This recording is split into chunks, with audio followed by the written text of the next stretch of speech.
নমস্কার বন্ধুরা, স্বপ্নাস কুকিং চ্যানেলে আপনাদের সবাইকে স্বাগত। আমার আজকের রেসিপি পার্শে মাছের ঝাল। এটা আপনারা সকলের বাড়িতেই হয়ে থাকে এবং সকলেই আপনারা জানেন। আমি আজকে দেখাচ্ছি খুব সহজে এবং খুব তাড়াতাড়ি কীভাবে এই পার্শে মাছের ঝালটা করবেন সেই রেসিপি। কিভাবে করি চলুন তাহলে দেখে নেওয়া যাক। মাছটাকে পরিষ্কার করে ধুয়ে নিয়ে তারপরে দিয়ে দিচ্ছি পরিমাণ মতো নুন, আর দিচ্ছি 1 চামচ হলুদ গুঁড়ো, দিয়ে মাছটা ভালো করে মেখে নিয়ে 5 মিনিটের জন্য রেখে দিচ্ছি।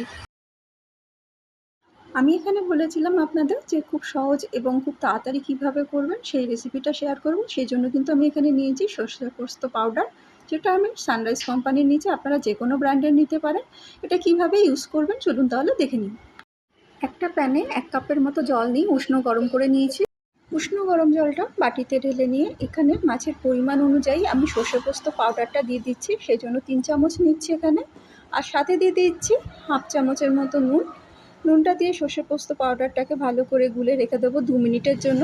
সর্ষে বাটার ক্ষেত্রে যেরকম আমরা নুনের ব্যবহার করি, এই পাউডারটার ক্ষেত্রেও কিন্তু নুনের ব্যবহার করতে হবে, না হলে অনেক সময় তেতো স্বাদ লাগতে পারে। এরপর কড়াইতে সর্ষে তেল দিয়ে গরম করে নিচ্ছি। তেলটা গরম হয়ে গেলে নুন হলুদ দিয়ে মেখে রাখা মাছগুলোকে সব ভেজে নেব। মাছটা একটা পাশ ভাজা হয়ে গেলে উল্টে দিয়ে অপর পাশটাও কিন্তু একই রকমভাবে ভালো করে ভেজে নিচ্ছি।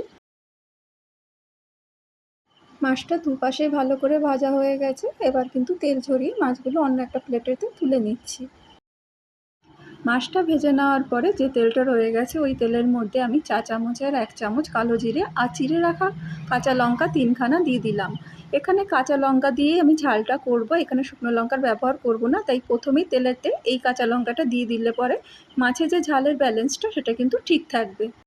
কাঁচা লঙ্কাটা দিয়ে দেওয়ার পরে আমি তেলেতে প্রায় 10 থেকে 15 সেকেন্ড পর্যন্ত একটু ভাজা ভাজা করে নিয়ে এরপর গুলে রাখা সর্ষে আর পোস্তর যে পেস্টটা তৈরি করেছিলাম সেটা দিয়ে দেবো।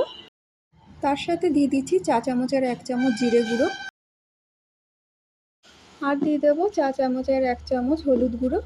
সমস্ত মশলার মিশ্রণটা এবার ভালো করে মিশিয়ে নিয়ে মিনিট খানেকের জন্য একটু ফুটিয়ে নিচ্ছি। মিনিট খানেক ফুটিয়ে নেওয়ার পরে এরপরে ভেজে রাখা মাছগুলো সব দিয়ে আরও মিনিট 3 এইভাবে ফুটিয়ে নিতে হবে। 3 মিনিট বাদে এখানে গ্রেভিটা কিন্তু বেশ ঘন হয়ে এসছে এবং উপর থেকে আমি অল্প পরিমাণ ধনেপাতা কুচি এবার ছড়িয়ে দিলাম। ধনেপাতা কুচোনোটা দেওয়ার পরে আমি এখানে 10 থেকে 15 সেকেন্ড ফুটিয়ে নিয়ে কিন্তু গ্যাস ওভেনটা বন্ধ করে দিচ্ছি। তৈরি এখানে আমার পার্শে মাছের ঝাল। এখানে যেহেতু সর্ষের ইউজ করেছি পোস্তর পাশাপাশি, সেহেতু কিন্তু আমি বেশিক্ষণ ফোটাইনি। টোটাল রান্নাটা করতে আমার মোটামুটি 5 মিনিট টাইম লেগেছে, মাছ ভাজাটা বাদ দিয়ে। আপনারাও কিন্তু এটা বেশিক্ষণ ধরে ফুটিয়ে রান্না করবেন না, তাহলে স্বাদটা তেতো লাগবে। দেখলেন তো কত সহজে বাটাবাটি ঝামেলা ছাড়াই সর্ষে পোস্ত পাউডার ব্যবহার করে এরকম কম টাইমের মধ্যে মাছের ঝাল তৈরি করে নিতে পারবেন। আপনারাও কিন্তু নিঃসন্দেহে এই ধরনের সর্ষে পোস্ত পাউডার ব্যবহার করতে পারেন।